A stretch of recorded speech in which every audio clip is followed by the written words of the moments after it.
Господин Поповски, како поранешен прв дипломат, како гледате на оваа денешна реална ситуација за Македонија на само неколку дена од одлуката која што треба да ја слушнеме од големото европско семејство? Дали реално Македонија може да се надева на успешна европска приказна?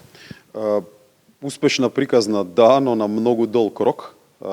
Било какви илузии кои се создаваат дека под утре, датум, почеток и летање кон Европска Унија се нереални.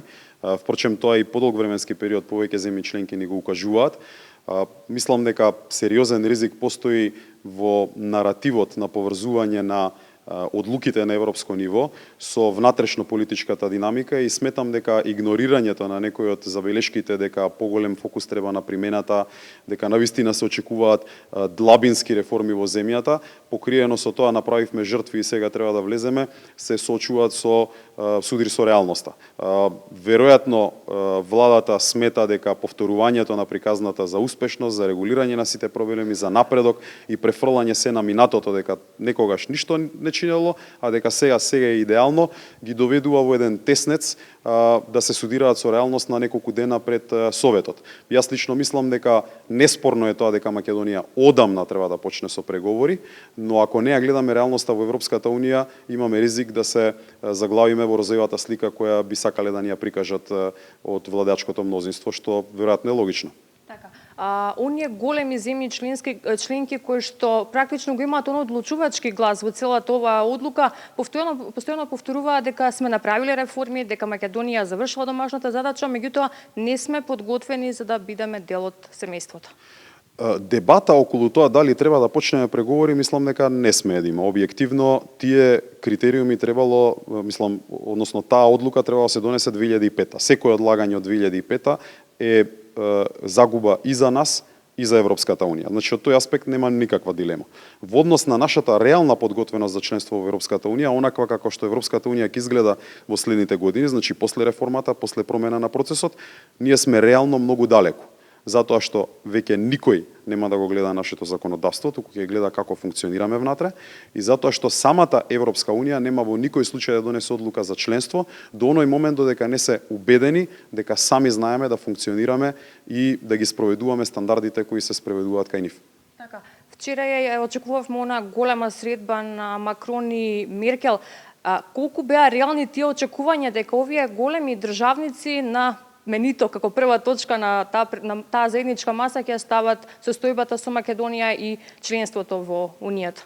Веројатно само тие знаат точно како изгледало менито, но сметам дека е сосем нереално дури и погрешно да очекуваме дека ние сме најбитната точка. Во моментов Европската Унија се соочува со повеќе кризи и повеќе прашања. Едно од нив е комисијата и усвојувањето на новата комисија, другите се поврзани со безбедносната криза во Турција, мигрантската криза. Секој од овие прашања од аспект на ЕУ е многу побитно отколку одлуката за проширување, особено доколку оставите тоа во перспектива дека било какво закажување на меѓувладина седница помеѓу Македонија и земјите членки на Европската Унија не значи апсолутно ништо во однос на динамиката со која ќе се приближуваме во Европската Унија. Така. Од лани актуелната власт се фалеше, испраќаше фотографии од авионите дека сме го добиле тој очекуван датум, меѓутоа добиваме датум за почнување на преговори.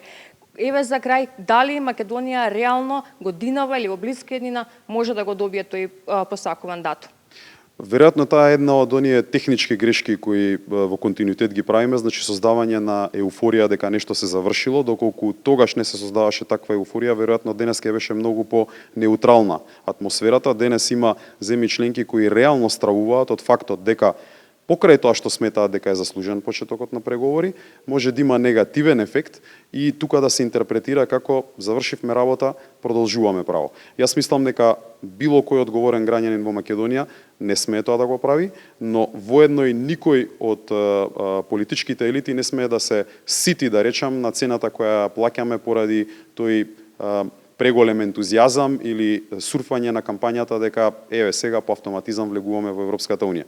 Тоа нема да се случи, а интересот на забрзувањето на тој процес е за сите подеднакво. Тука ќе се кршат копјата, би рекол, и во однос на следните одлуки кои ќе бидат веројатно многу позначајни, затоа што само почетокот на преговорите не значи ништо, а впрочем тоа го гледаме и низ соопштенијата кои простројуваат во овој период и од соседни земји и во рамки на земји членки на Европската унија дека ќе има уште многу бројни услови се до моментот додека не почувствуваат дека навистина сме во ситуација да бидеме земја членка на Европската унија.